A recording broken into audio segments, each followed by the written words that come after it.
a bullet. Why not a grenade? Okay. Because I think the grenade would bring too much attention. I'm done hating on him. I'm not gonna say another word about Bieber. He can like, if he can make money, if he can make so much money exploiting 6-year-old girls, then best for him, Bravo, you can do it without Twilight. Oh, yes, I just brought Twilight into this discussion. Twilight, any of you people that are Twilight fans, you can all go die. Because I know you all have some kind of horniness for some vampire emo. You know what? I can't agree that people should die for liking a movie. Okay, you got a point. No, I'm talking about the books. When I went to watch... books. Should they die for liking Eclipse? That's a different story. Here's the thing, though. About Twilight, the main villain, I think, is that what's her name? The white... Okay, don't use Spoonie's argument for your own argument, okay? Who? Oh, no. She is pure evil. She has to be. I mean, have you seen what she does? She goes back and forth. She is the reason for the whole war in the series. And you're telling me she's the good guy? No. No. I actually read a really good quote the other day. It was from Stephen King. Stephen King, he said that Harry Potter is a story about finding your inner self, discovering the power you never knew, the power you had inside yourself, and becoming much more powerful and an upstanding person. The story behind the moral in Twilight is that the only important thing is to have a boyfriend.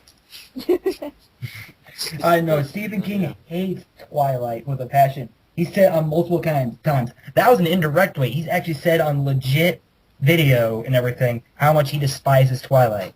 He finds it to be written by a 5-year-old or something to that extent. I have not read the books, and I can't compare if the movie... I read the first chapter, and I threw it at my friend. You know what? He's like, you should read this. Oh, no! But you know what? I read it in history class. For a while, I know a lot of people who hate on it who've never actually seen the movie, and I didn't want to be that kind of person because I will admit to being a hypocrite in that I did hate on it without seeing it. So I showed some self-discipline. I downloaded, quote unquote pre-ordered the first Twilight. Actually, I got the second one too, but I have yet to watch it. Actually, my sister has them on DVD, so I can probably if I ever felt like digging nails into my eyeball, I could put Twilight on. But have you ever felt like just killing yourself? I watched the original, and I tried to be as unbiased as possible, but I still couldn't stop myself from looking at the clock every 2 minutes. Or, you know what? It wasn't even just that it was bad, and it is bad. It is just boring. And you know what? The Twilight series? Go ahead, you continue. The first. But you know what? I do have, even though the movie was god-awful and written terribly, it's still a funny movie. Of course it is. It's indirectly funny, I bet. No. I mean, like, when they were trying to be funny, and they had a few good jokes in there that I had to appreciate. Like, but you know what? Almost all the jokes were from the parents, and I think the parents are the funniest, were the best part of the movie. I love the parents. My favorite scene is when the father's he's cleaning his shotgun because they're in Wisconsin, they're in Wyoming, and that's what they do. Where were they? They weren't in Arizona. They were they were in Washington or some shit. I don't know. They're in Washington, and that's what they do. They just clean their guns. They clean weapons and look at the rain, and apparently look out for vampires that don't exist. Oh yeah, anyway, he was cleaning a shotgun. And then Belle comes downstairs. Downstairs, just, Dad, I want you to meet my boyfriend. And he cocks his shotgun. All right, bring him in. I thought that was funny. and you notice I did the very monotone Bella voice. Dad, I want you to meet my boyfriend. Doesn't break key once in that whole movie. I don't think she ever does. Even Edward, when she's yelling, it's like, Edward, no. Edward, no, I love you. I was like, I don't want you to be with me, Bella. I'll hurt you. No. That's the same voice I do when I imitate Will Turner from Pirates of the Caribbean. That's the same voice I do.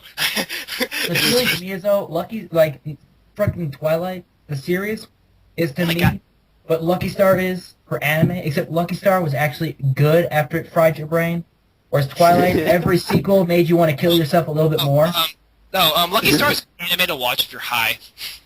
If you're high, that anime is the greatest thing you've ever seen, and we've been talking for an hour. Yeah, I know. We've got like 3 minutes left before it gets into exactly an hour.